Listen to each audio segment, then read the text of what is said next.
Okay, so today, on one of the projects that makes me happiest in my life, the big interview, I'm going to spoil the surprise. We have Michael Laudrup, a man who made and makes football beautiful, and who won a lot of things and who's very talented. But the thing that unites everybody that listens to this podcast is we appreciate football intelligence. We appreciate football beauty. So first of all, welcome back to the city that you lit up, because we're in Barcelona, so welcome back.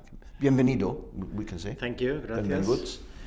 Benvinguts. But it's also, Michael, the first time I've spoken to a white knight in this podcast series. It's about 20 years ago since Denmark made you a white knight. I think that's a really beautiful name. I think it's a beautiful title. Just explain a little. Remember, I come from, although I'm a Scottish guy and maybe I'm a little bit more of a Republican guy than a monarchy guy, my dad met Prince Philip and played cello for him, and I'm interested in, and we all watched the Danish season, is it called Borge? Borgen, yeah. Which was sensational. Maybe it was a false picture of your country. It's a little of the castle where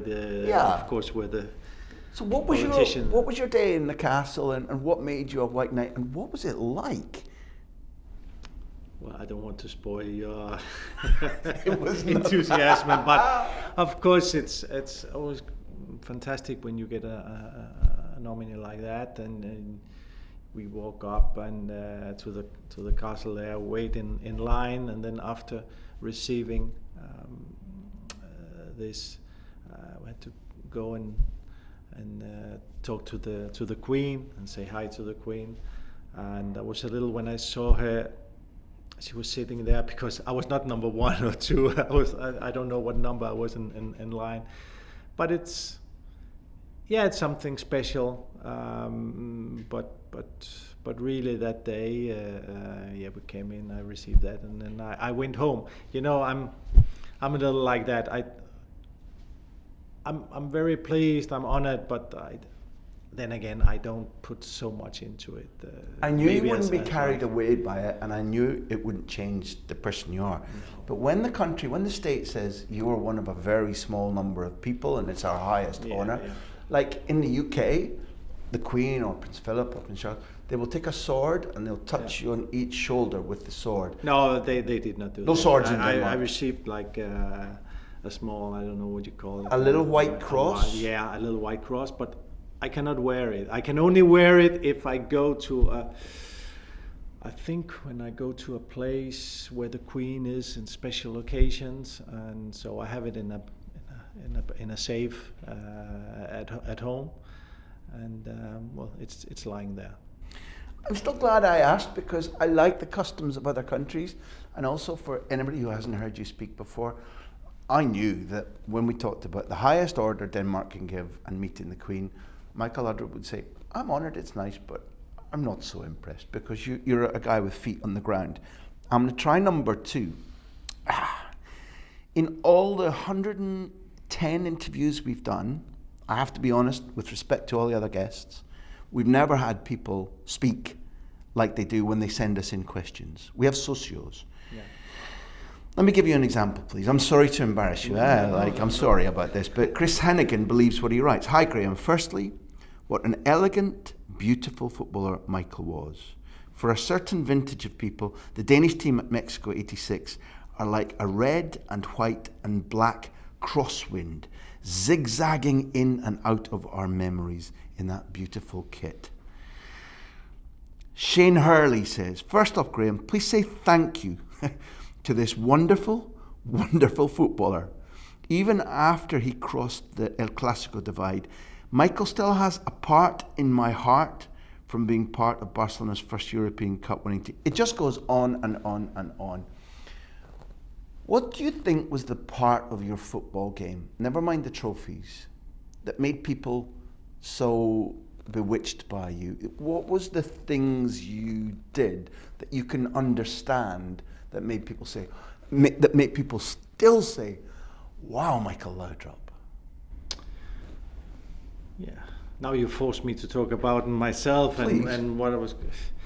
I think of all the talks I had with people during many years. I think a lot of things coming up one after another is that they say doing things, difficult things, looks easy, you know, and I think the vision I had on the pitch, but it wasn't something that I had when I was 20. I think it's something that I developed maybe when I was in my early 20s, when I was in the European Championship in '84 with Denmark, with the '86 in Mexico, the World Cup. I was still only 20 and 22.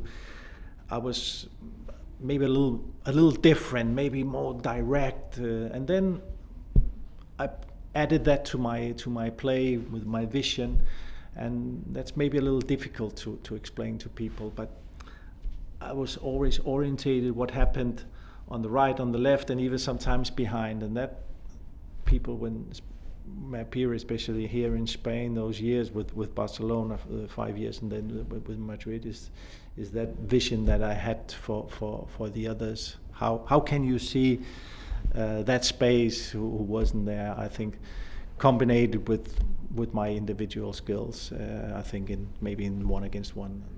Every player is different. We understand this, but mentally, if somebody said to me, well, I never saw Michael play, explain him a little bit, I'd begin to make comparisons with Chris Waddle, Zinedine Zidane, Valeron.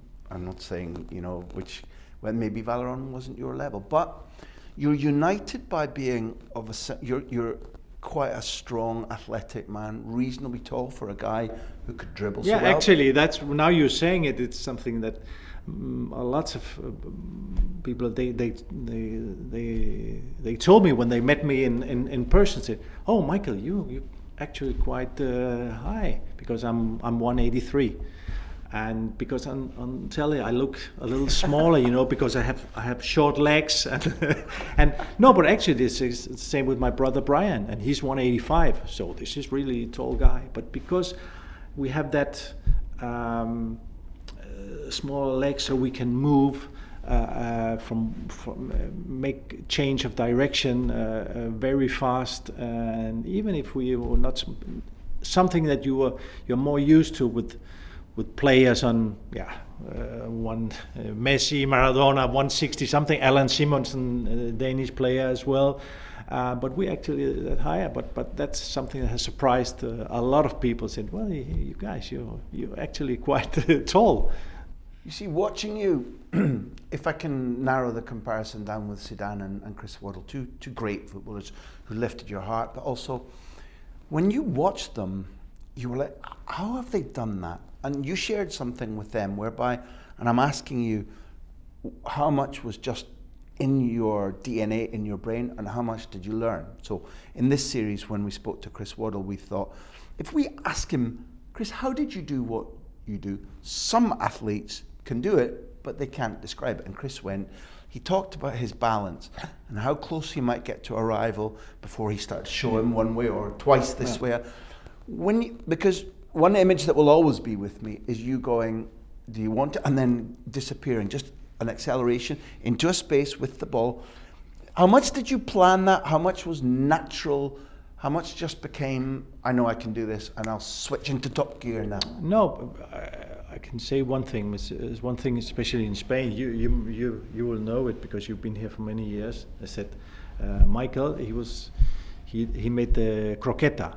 That means using the ball from one foot to the other one to push it forward. And that that was something natural, because I think that I can make the dribble and I push, like in billiard or something, I push it from my right to my left, and then when the ball goes, I push that forward. So immediately I'm in the move with the ball. So I use it as a movement to get forward, to get past my opponent, but in the same moment to get forward. Because one thing is in 1-against-1 to make the dribble, but if you stay there, the opponent will still be there. So I use that, and then I've seen that other players who then used it. Well, Iniesta has been fantastic with this one, but also other players younger than me, they have used that to get forward, and sometimes even players who are not fast, when they do it fast, they actually look fast. And I think Iniesta is a great example. He was not a very fast player, but he looked fast because he was a fast thinker. Zinedine Zidane is another one that you're saying. So, but it came natural. Like other things, again, I think I did it two very famous things in Spain, one with Romario and the other one with Raúl, and then I made a third one with the World Cup in '98 where it just lifted it over. And I was asked, why did you do that? How did you train that? I said, no, but there was no space on the ground because there were so many defenders there. So the only way I could get the pass through was to put it on top of the players, and it came like that. Well, you've got a good mind in life and in football. Just having a sharp, intelligent mind matched with peripheral vision, which you talked about, and skills. This will give you this. Again, that was I did not have that at that level when I was young. That just to say that you have to have the basics to do the things technically and all that, but then you have to develop them. And even if you see maybe you see Messi, which is one of the best three players in the world of all time. When you see him when he was 20, he had that 1 against 1, 1 against 2, 1 against 4, fantastic. But 9 out of 10, he went to finish it by himself. Suddenly, from one year to another, he started to add that with his vision. With Dani Alves, then with Jordi Alba, with other players, with Xavi, with Iniesta. Suddenly he made pass of goal, and then it became impossible to stop him, because in the beginning, when he was young, he had that, but the opponent, they knew, well, when Messi takes the ball, he will go to finish it himself. And suddenly he changes, so he goes by himself, or sometimes he makes the pass. And from that moment, he became, the best. I wonder, because when you add something, and I just wanted to talk about Messi, because here we're talking about the best, but even the best, when they have to develop parts of their job or play, the parts of their skill with time, you know. Sometimes you develop, in the example you make about yourself, between maybe playing European Cup football in 1981 in Ireland and in Romania, to the guy who at one stage can be considered the best player in the world. You're talking about Messi, who comes through with a natural explosive talent, but then becomes so complete, so intelligent. Yeah. That's a transition. I wonder if you, because we can't speak for Messi, but I wonder if one of the things, apart from experience and maybe good teachers, did you begin to find that because your first touch was good, because you had croquetas and a vision of space, did you begin to find that you could make good decisions about what to do because you had that little bit more time than the players facing you, because you could do special things? Because it looked like, they call it here pausa, the idea that you can do things when everybody else is crazy speed, but you're like, I know, I have time to think about a lob, I have time to think about where space is. But is that part of it? Yeah, but a part of that transition also comes with then with the players you play with, because when I played in Italy, I was young. I was already in the national team. I had the quality I had, but then I came here when I was 24, and suddenly I play completely different football with a team who's keeping the ball, who's not losing ball, who's play like we did here, like did in Spain at that time. But Barcelona was the first with the Johan Cruyff, and suddenly it's also give, like you say, that power, that pause for that rest in the game, where the team is moving the ball and you have to find your position, and then they know exactly, now we have to give it to him. And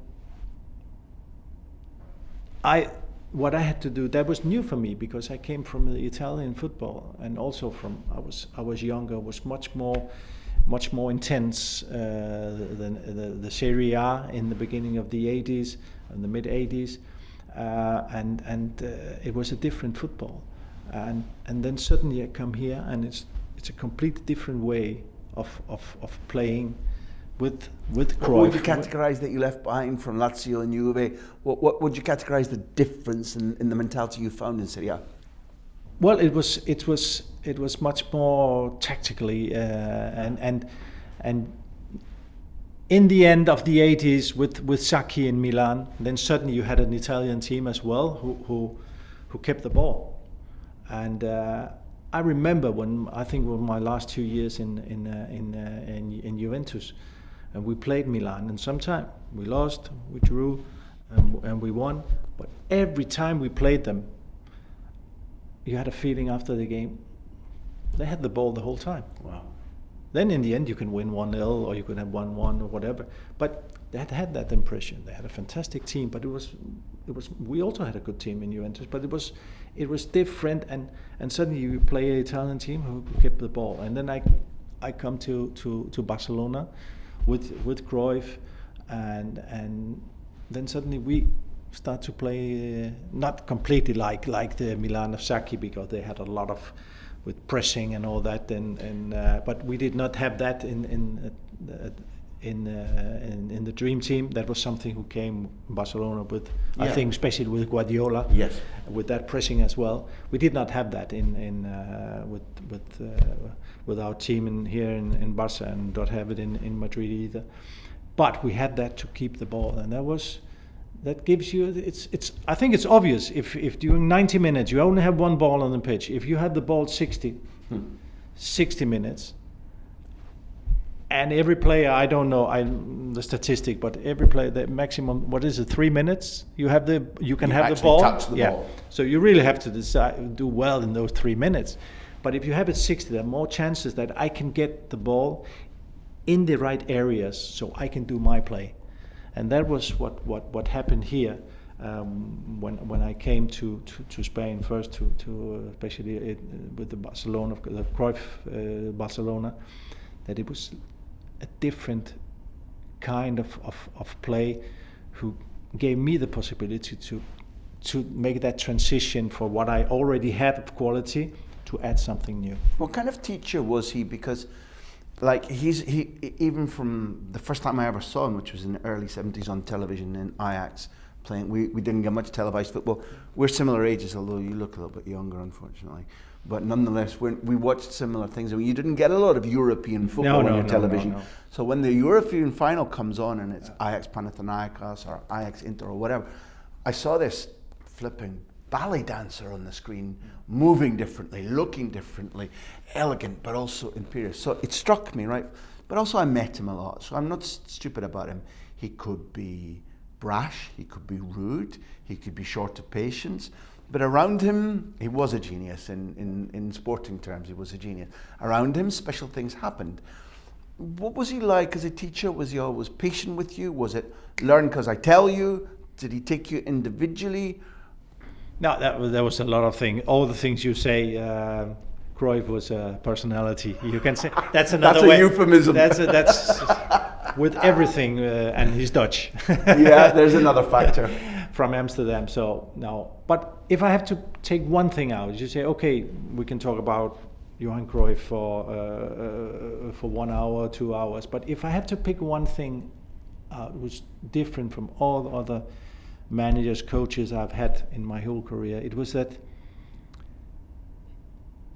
he could take things and then simplify them and say, we have to do this.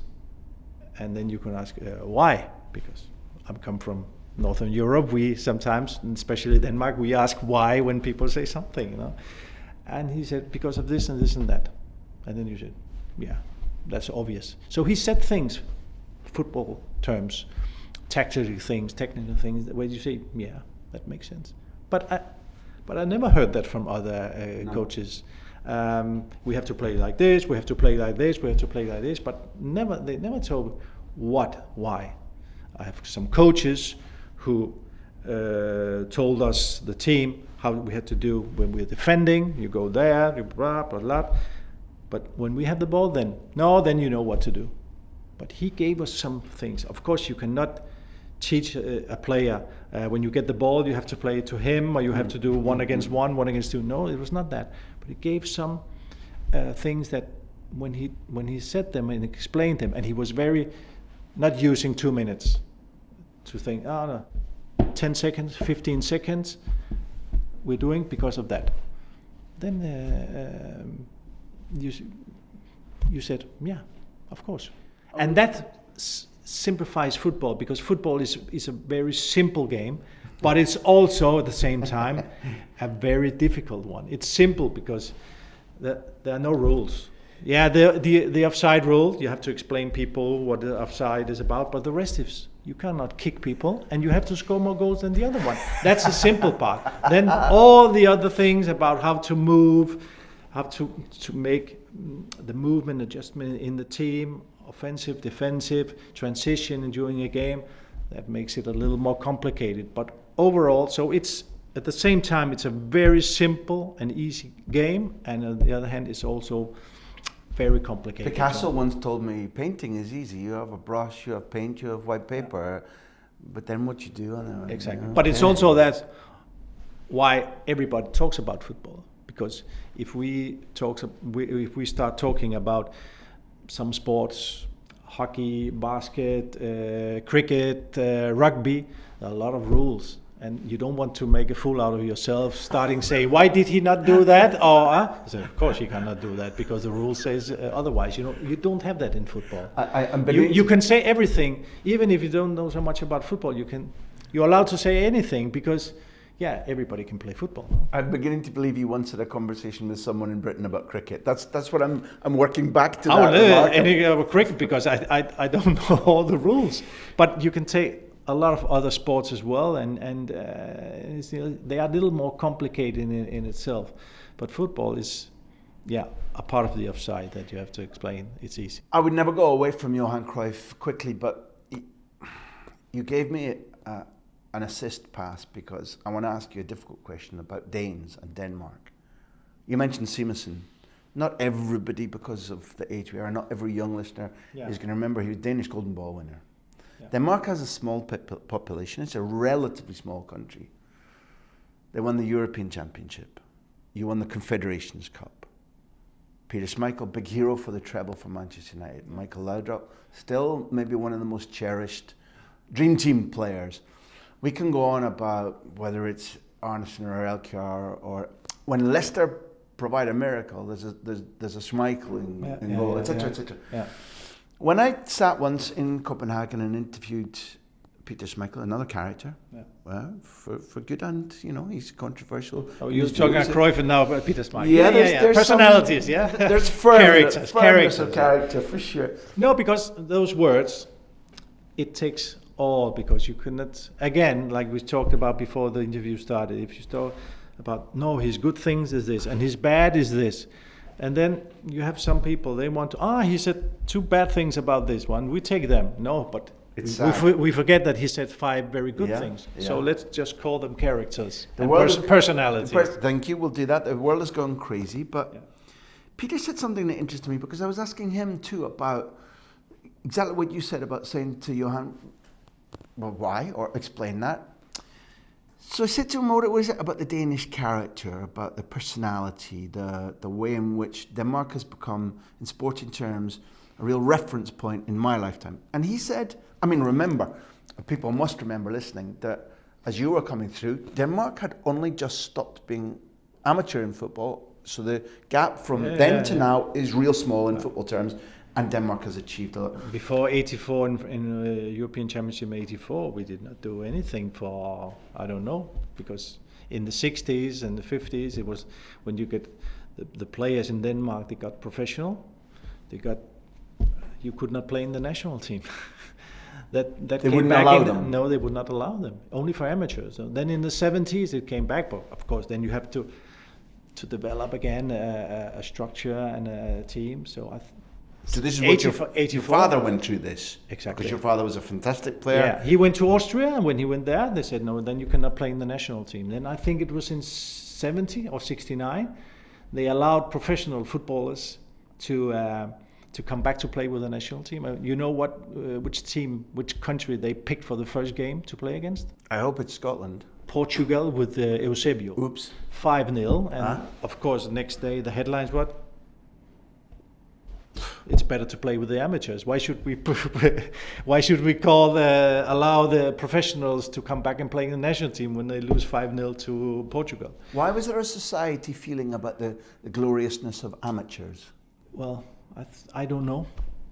But I still remember that in the Danish league, I think it was in the late 70s that the players started to earn very small amounts of money to play in the best league in Denmark. I think. Well, I played in KB Copenhagen in Brøndby from 81 to 83, 1.5 years before I went to Lazio, and it was very, very small amounts. But that was just in the beginning of professional football in Denmark. So actually, it was incredible that already in '84, because we had so many professional players, that we had that generation of, Simonsen, Elkjær, Morten Olsen, Lærby Arnesen, Berggren, coming around the corner, Molby, Jesper Olsen. That was one generation, but that was one generation of players who just played, some of them amateurs, a little professional football, 1 or 2 years, and then going out. And that suddenly we have in '84 and '86 that generation in the national team. So it was a little strange against all odds that so early in the '80s that we already had that generation of players. Of pure gold. This can't answer that question, but the reason I mentioned Peter was that he talked about, in terms of Danish character, inquisitiveness, intelligence, curiosity about life, open-mindedness. He talked about the school system, and he said the school system was peculiar in European terms. It was different in terms of what you do at what age. It was a system that taught you to speak, that taught you to have a point of view. Rather than forcing learning on you, it said, challenge the world. No, but you recognize this? I said before, Danes, we ask, we have a little, in Denmark, is I don't know if it's a joke, but it's a little, you say, if you take 2 Danish players, you have 2 Danish players in the team, 2 Swedish and 2 Norwegian, and as a coach you say, now, in between you, they're professional players, all 6, just pass the ball, one to another. The Swedish, they will do it without saying. The Norwegian probably as well, and the Danes will say, "Why?" They want to. Why? So that's a little in consequence of what you're saying now. It's ask you, even if sometimes to get a little more knowledge or just to be curious. Sometimes it's also just to be. The school system does demand that, or did in your generation? No, I don't know if they demand that. So many years ago, I've been to school, but it's true. It's we're all different, and even in the north of in Scandinavia, there's a difference between the Danes, the Swedes, and Norwegian culture. But again, it depends also. Even in our country, if you come from one part of the country and the other part, we all have our culture from we were kids. It's if you come from a big city, a smaller city. So you also have to be very careful not to generalize too much, because I think we can take every country. You take Scotland and you say, okay, there's also a difference if you come from Glasgow or you come from... there is, but if you generalise and you say, if you put the two... But now I generalise. The 2 footballers from Scotland will self-destruct, they'll be talented, they'll be funny, everybody will like them, and they'll self-destruct. And that won't be a force. It will definitely be funny, because that's... Usually... That's my view of... Nobody's ever accused me of being funny, but my countrymen are. My uncle was, he was the manager, Aberdeen, my team, exactly. Yeah, of course. A big character. Yeah. Sadly lost now, but what a footballing family you come from. Yeah. We have beautiful sponsors. Bet365 asked me to ask you. This is a simpler, maybe more encapsulated. Maybe it's difficult for you, I don't know. What trophy or award are you most proud of from your career as a player or manager? Yeah, no, that's a good question. That is a good question. And I won the first European, it was just before the season before it became Champions League, but so younger people, they can understand. I won the first Champions League of Barcelona, so this is big. Won 5 consecutive league titles here for Barcelona. One with Madrid. I won titles with Brøndby in Denmark, but I still think that being a smaller team, I always said, and I would like to confirm that here, trophies won as a manager is giving me more pleasure than as a player, because I know it's much more work being a manager than being a player. Because as a player, if we can simplify it a little, you have to think about yourself. Yes, your teammates, who will be playing, who will I play against, who will be my directly opponent tonight, blah, blah, blah. But the manager, who is playing, who is not playing, the president, the staff, the board, the media, everything you have. So when you achieve big things as a manager, so I don't know, but maybe, just maybe, the league, the cup title with Swansea was the biggest one. Also because it was the first one, like it was the first Champions League year with Barcelona. When you win the first trophy of a club, it's a club or whatever country, whatever. It's huge, because you know how important it is for a lot of people. And as I recall, this is the only trophy that Swansea ever won, and who knows when they will win the next one. It could take 2 years, 20 or 30 or 50. You never know. You have to. So maybe, just maybe, I will go for that one. It's a beautiful assist. Even if a League Cup compared to a Champions League, obviously you cannot do that. But I think people can understand that, although they haven't experienced it, the difference between being a superb player in a good team and being a manager, because managing drives you crazy. Players are it's like sometimes trying to herd wild dogs or forgetful sheep. It's Swansea, your resources are smaller. Now, that season you go to Liverpool, you don't just win, you win 3-1. Liverpool's side includes Carragher, Joe Cole, Jordan Henderson still there. It's Steven Gerrard comes off the bench, Luis Suarez comes off the bench.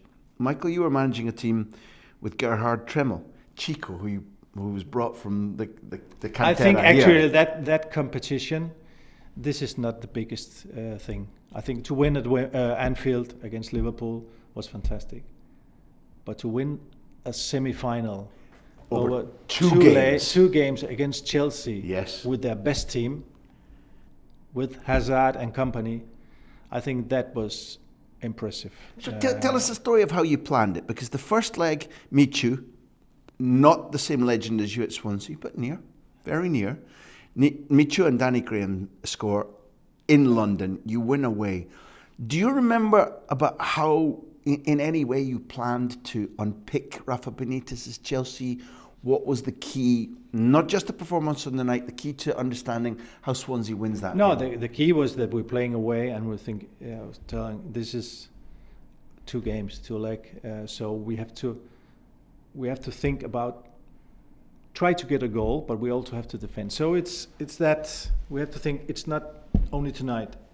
We have a second leg at home, and of course, when you defensively, we had to be well organized. But we also always, you have to think about when you get the ball, what to do. You don't have to be naive. When you play teams better than you have to be very well organized defensively. But you always need to have solutions when you get the ball. Otherwise, you stand inside the box, your own, and it's only a question of time before they score. And those 2 games, they did not score. In 180 minutes, they I'm did hearing not score. Johan Cruyff's simplicity of instructions, Yeah. but clarity in what you said and there. And then, of course, even you can do all the things before, and you can plan it well. And also when you play teams that are better than you, there will be periods during the game, moments where you have to suffer. You have to know also how to suffer. Define It that can word. be That suffer word is gets when used.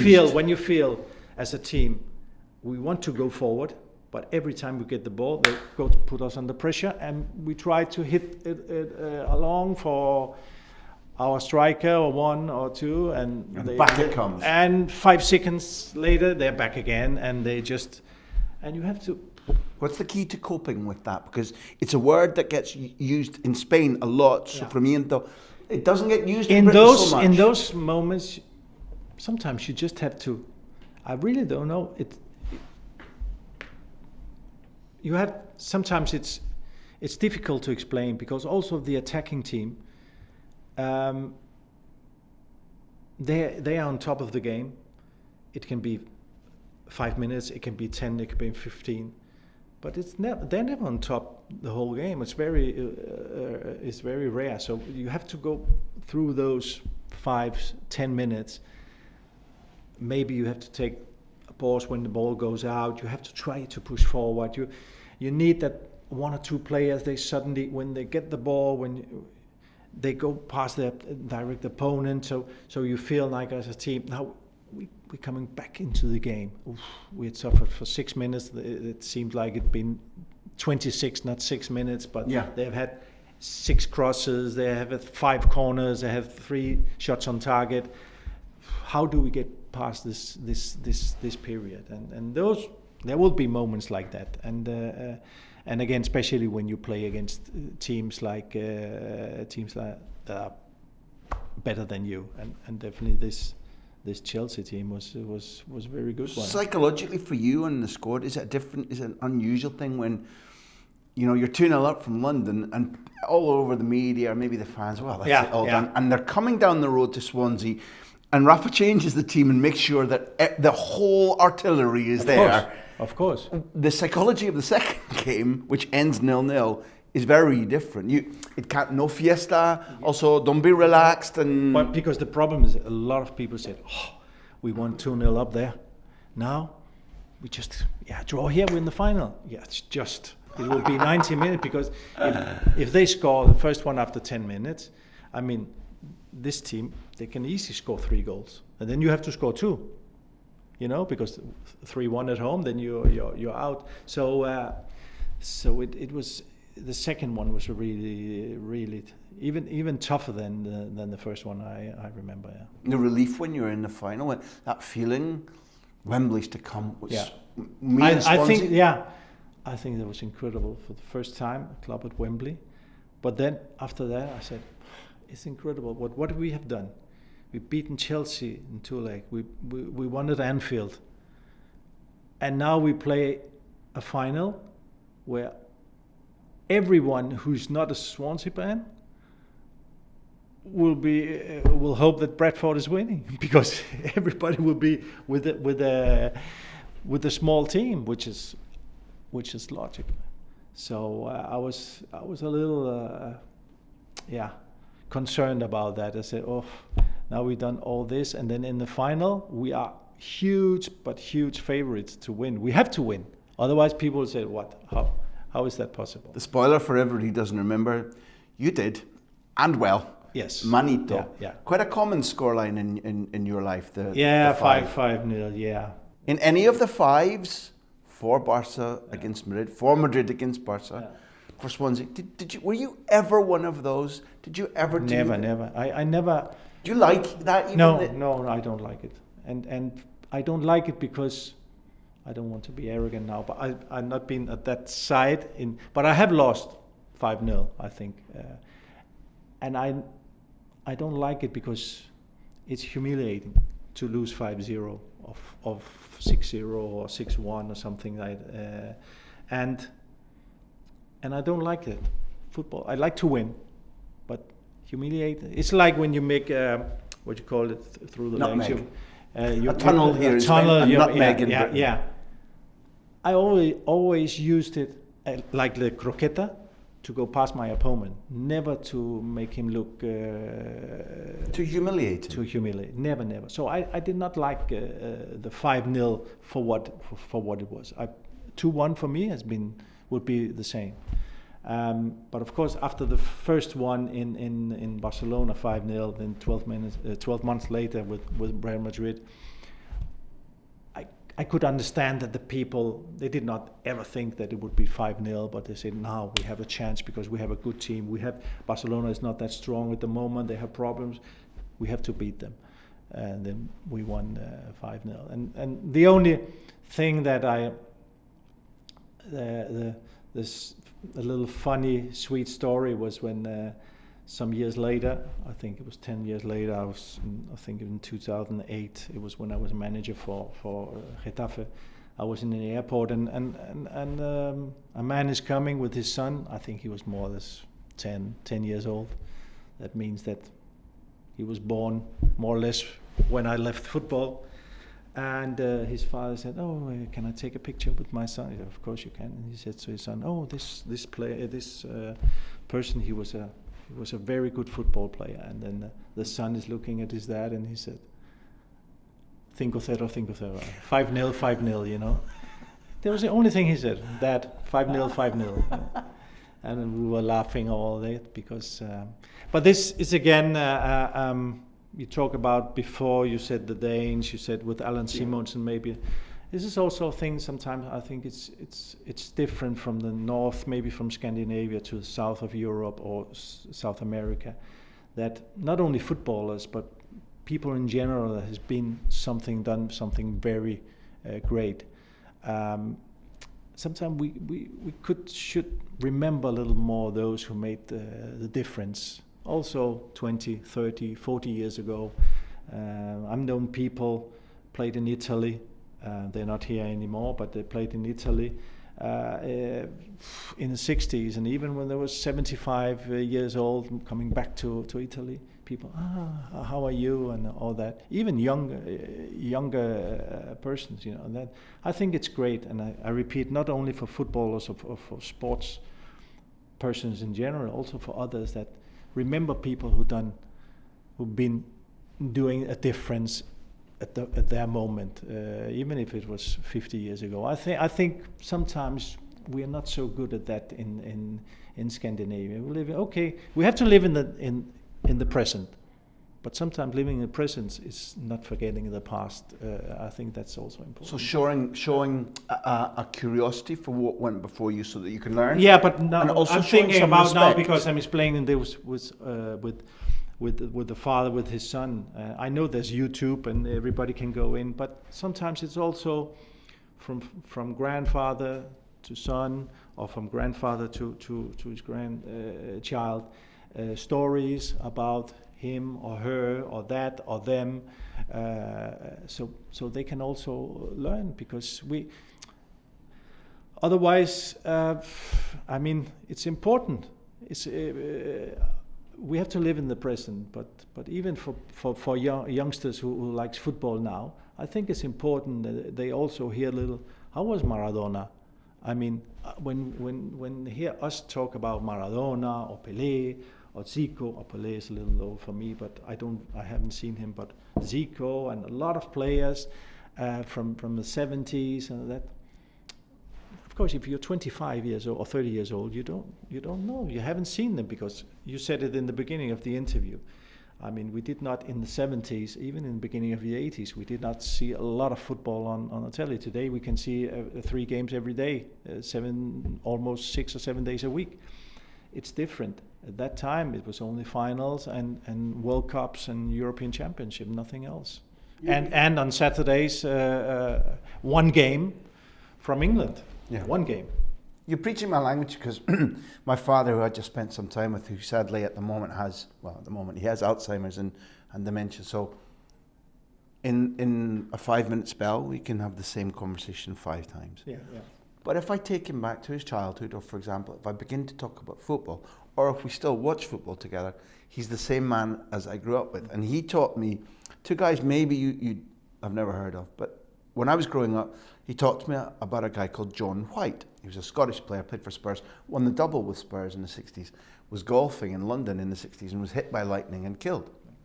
But he was even before the lightning incident, he was kind of called the Ghost, because he could arrive in positions where nobody knew how he got there. And maybe my dad said this could have been one of the great. He was Dalglish but he died young, etc. And he told me about a guy called Charlie Cook, a winger who played with Chelsea and won the Winners' Cup with Chelsea, but played for Aberdeen.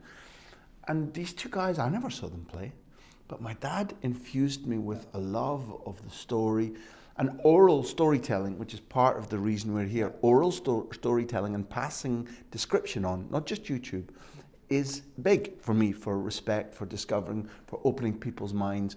We often hope from these interviews people go away and going, I want to find out about that guy. Maybe somebody says here, I heard the name Elkjar, I'm going to find out about, etc. So that's beautiful. But with the guy, the problem with the players back or people back from the 60s or 70s, that the internet was not there. So it will be easier for nowadays and in 20 and in 30 years, because the technology will just go on and on and on.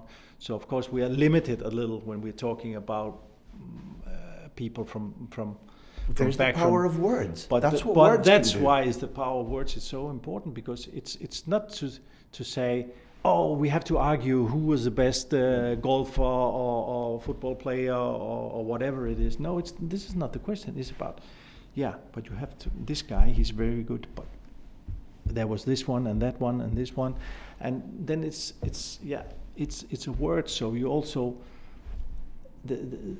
from generation to generation you hear about people who was something special 30, 40, 50 years ago, to learn. I think that's important. And again, I repeat, it's not only about football. We could take a lot of things here, Toga. It's about everything, because in every field you have people who had made a difference at their time.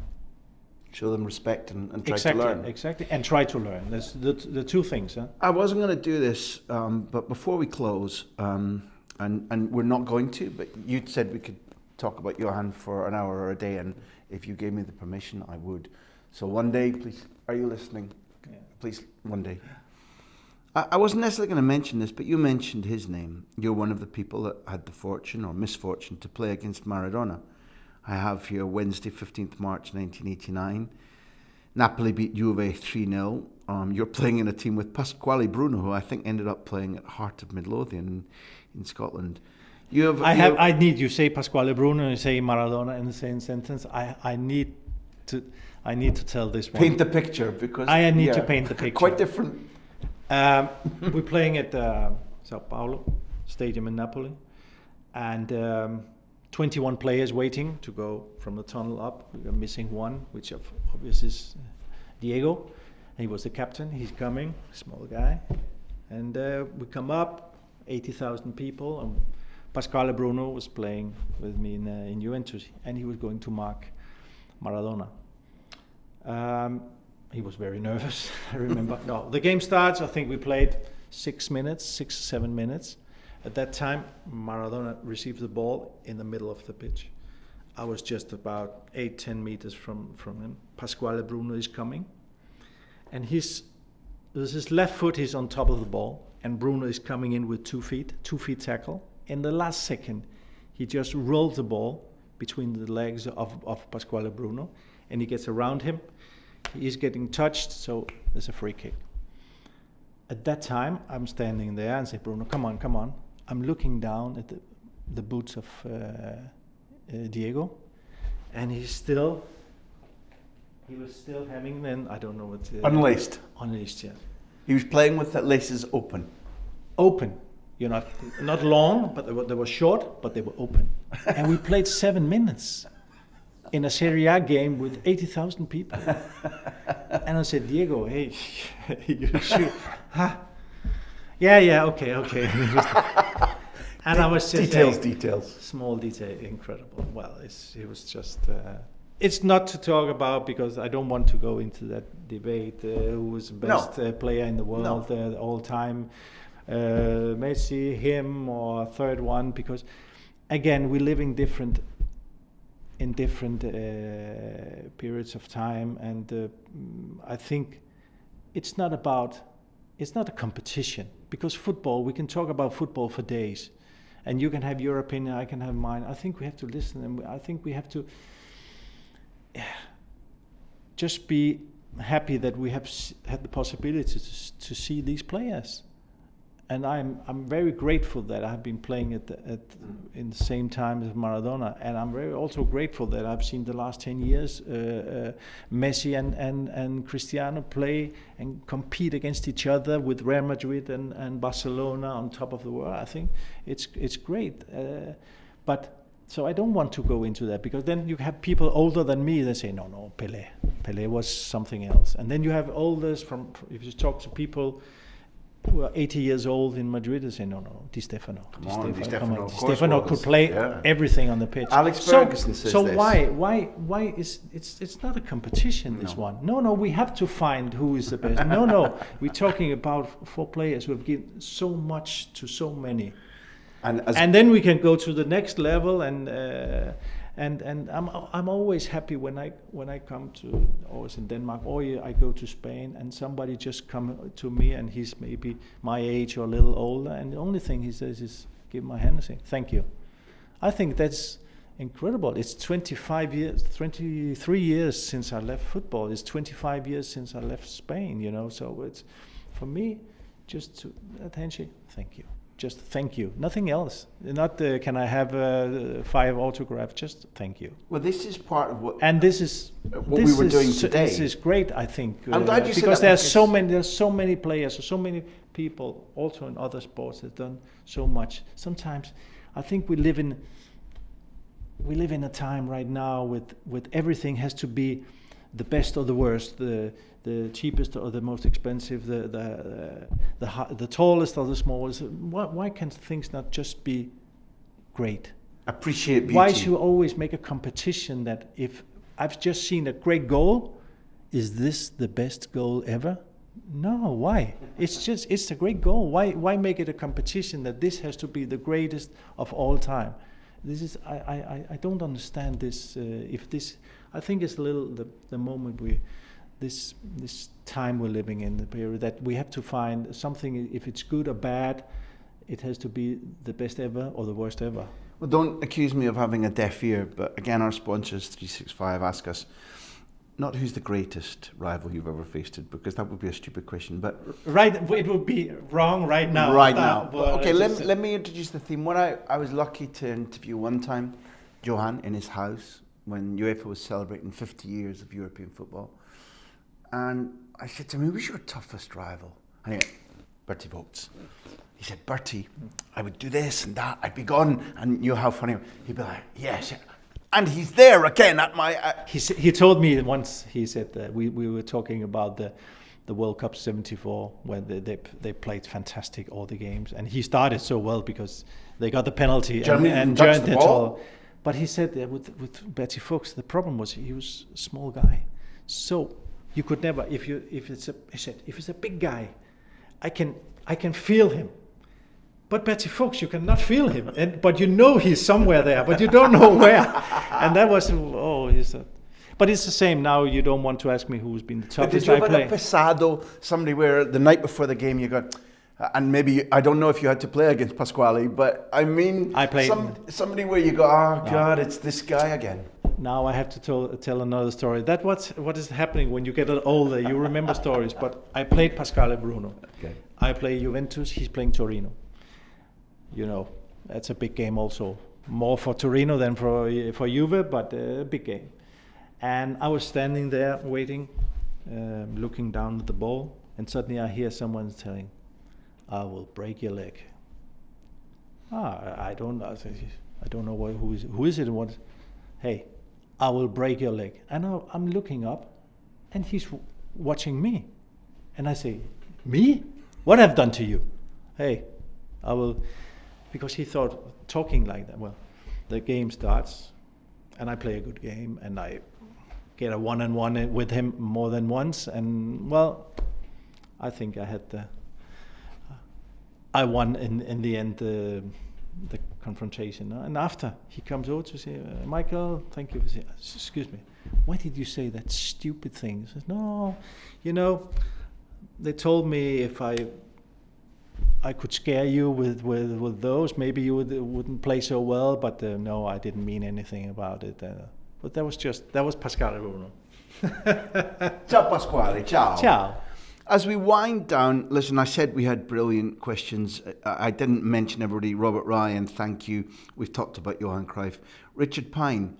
I remember when you were kind enough to let me come out to speak to you in Qatar. Yeah. And even then you were saying, I think after this job, I'm going to take a little break and work out if I want to coach again. Richard just asks straight, Michael was fabulous as a manager and a player. Would he ever consider managing England again? And Richard said it would be a dream to see him at Watford at some point. I love the style of football his teams play. Have you got a clear idea on the life of your coaching? I think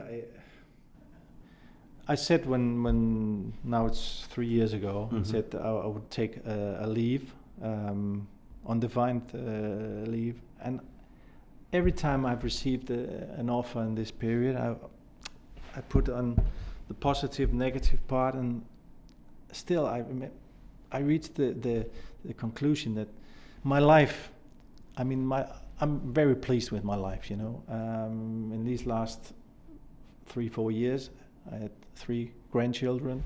I'm living in Denmark. They are all living in Denmark as well.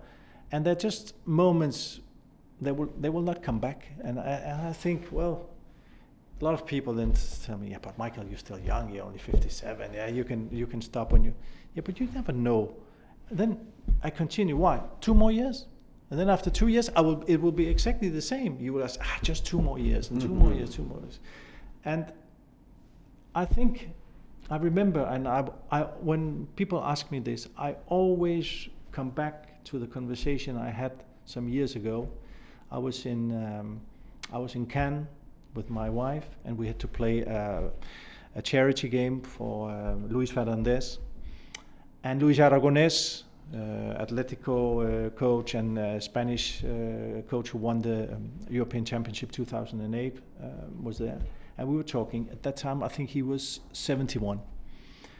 And I'm talking, said, can I ask a thing? How many years have you been a coach? And I said, well, I've been for almost 37 years.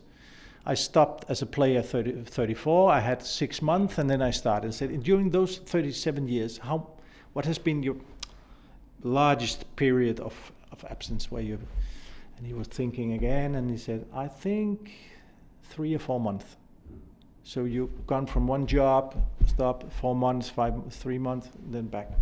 He said, what's the future? I think at that time he had been a national team coach for some years, and said, well, maybe one more job as a national team coach, I don't know where, and then I will stop, be with my family, with my wife, with children, grandchildren, and all that. Yeah, that's fine. 1.5 years later, I read in the papers, Luis Aragonés died, 72, 73 years old, I don't remember. And I was just thinking, you have to be careful not to think that, okay, I will work until here, and then from here I will live another kind of life. Yeah. Because you never know when your time is up. It can be, we're 90, but you never know. And I always remember that conversation I had with him and his wife and my wife at the time. And then, so you have to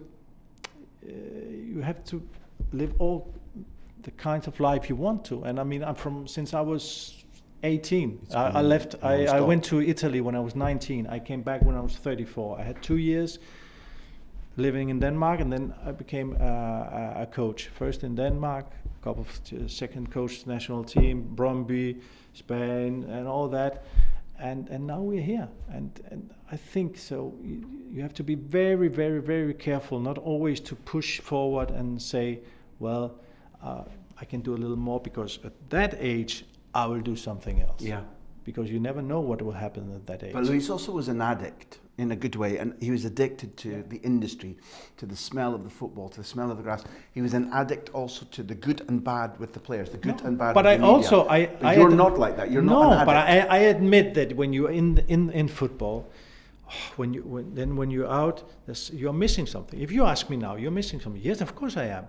I'm missing daily contact with the players, to see a team develop, to together with a lot of players, with staff, with club, press, whatever, to make a competitive team, to win a trophy like with Swansea or with Brøndby or some, which is special. But again, there's also a prize that you are there, you're thinking football the whole time. We're sitting here now. In 8 hours, I have to commentate on a Champions League game, but I'm sitting here, and after I will go and eat some lunch. I will come back. I will prepare for the game. I will do the game, and then after I will go home. I'm not sitting here thinking from 9 o'clock in this morning to 9 o'clock in the evening, and what I'm doing if I'm Barca coach. With Lewandowski and with this one, you know. And then tomorrow I have to think about the next game. What happens tonight? Yes. Already tomorrow I have to think about the next game in the weekend. It's game after game after game. This is a tough world. It's very exciting, but it's also very tough. And if you look at some coaches, some more than others, you can see when they come in day one, and after 5 or after 10 years, it's not just words. Then you say, okay, 5 years as a manager in football is like 15 in another. Without being rude, we saw that difference in Pep in 3 years. Yeah. In so 3 years. It's exciting. It gives you a lot, but it also takes a lot. I'm going to close with a present to your friend, also a socio, Ian Arnott, a fanatic about Mallorca. And Ian says, "Hola amigos, my question for Michael is regarding his time in Mallorca. Michael was instrumental in saving the club from relegation. And I've always wondered if he believed he really could have made a mark there if the club hadn't been excluded from the Europa League thanks to their financial situation. And if Serra Ferrer hadn't done what he did with Erik Larsson." Ian, he's a Scottish guy, and he's been a supporter of this forever. He really loves Mallorca. It was a very difficult moment, you know.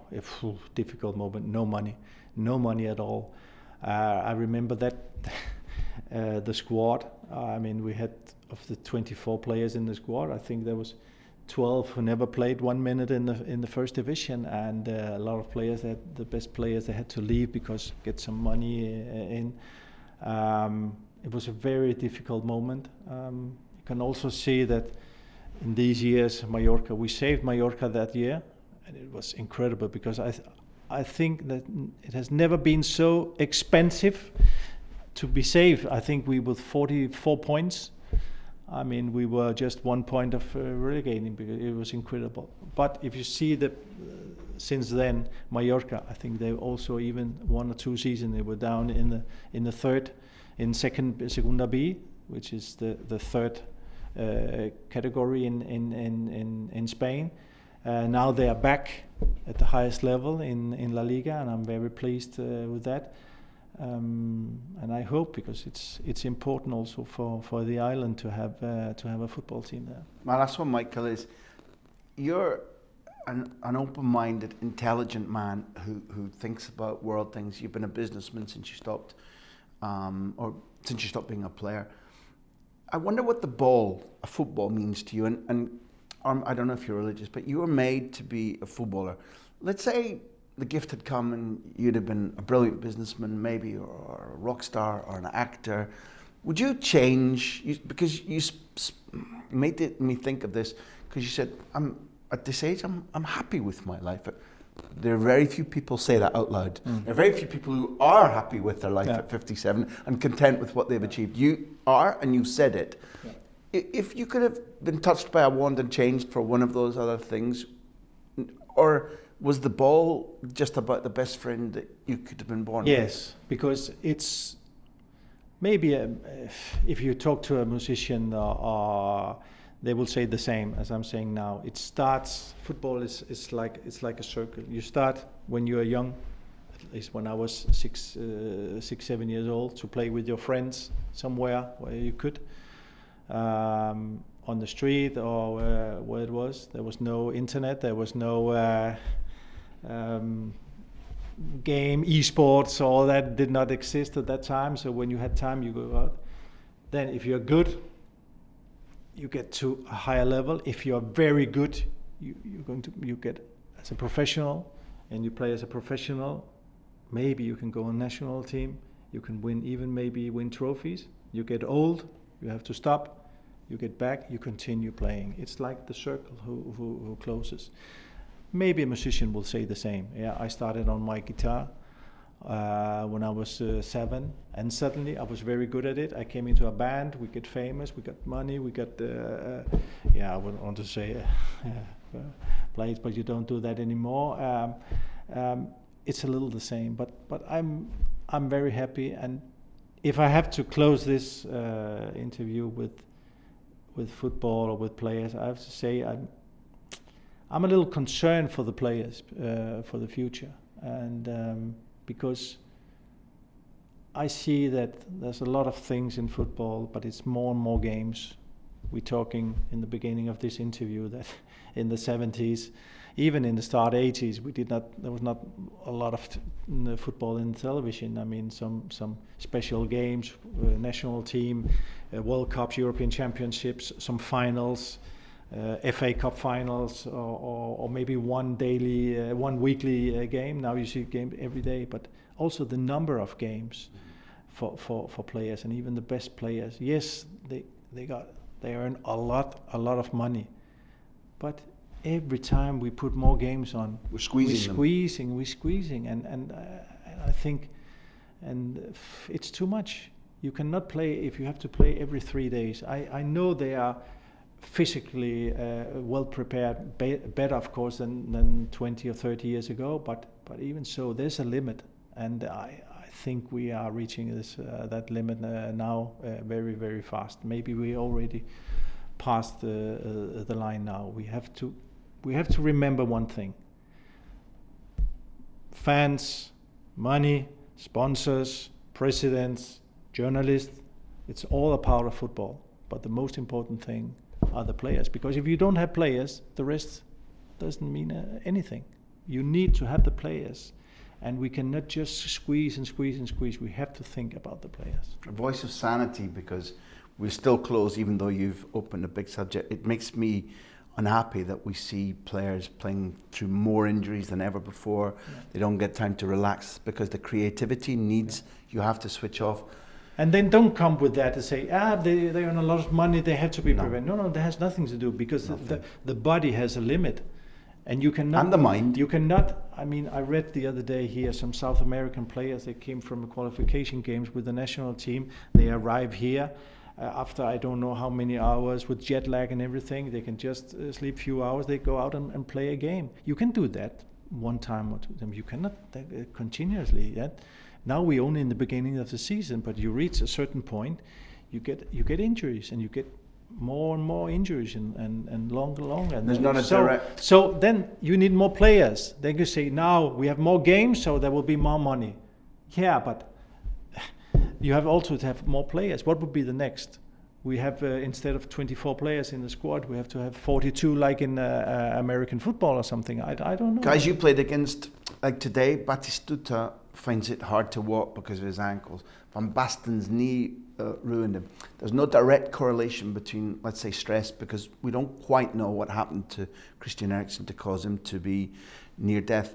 But when players were having their ankles and knees smashed, we changed the rules to say protect them. Yeah. Now that's a good thing. I think the players are more offensive players are more protected on the pitch right now. But it's time to do the equivalent for protecting maybe their mental well-being, their physical well-being, rather than say, dance for us again, now dance for us again, now dance for us again. Treat them like human beings. Stop squeezing. Stop asking for a World Cup every 2 years. Stop saying more games. It's time somebody listened. Now we hear something new about more World Cups, more European Championship, more games in the Champions League, more games everywhere. And I mean, we are squeezing and we see a lot too many, I think, injuries and injuries because of that. Elegantly said, Michael. I'm going to make you unhappy again, like I did at the beginning, because I have to pass praise. Off camera, I started by saying we do this because we're romantics. We still find football inspirational, beautiful. It's people, the stories. Get rid of the polemic, get rid of the headlines. Listen to the people, watch them play, and remember the good times. You've done all of that today. It was generous, it was fun, and you've made me a happy man. Thank you. Thank you.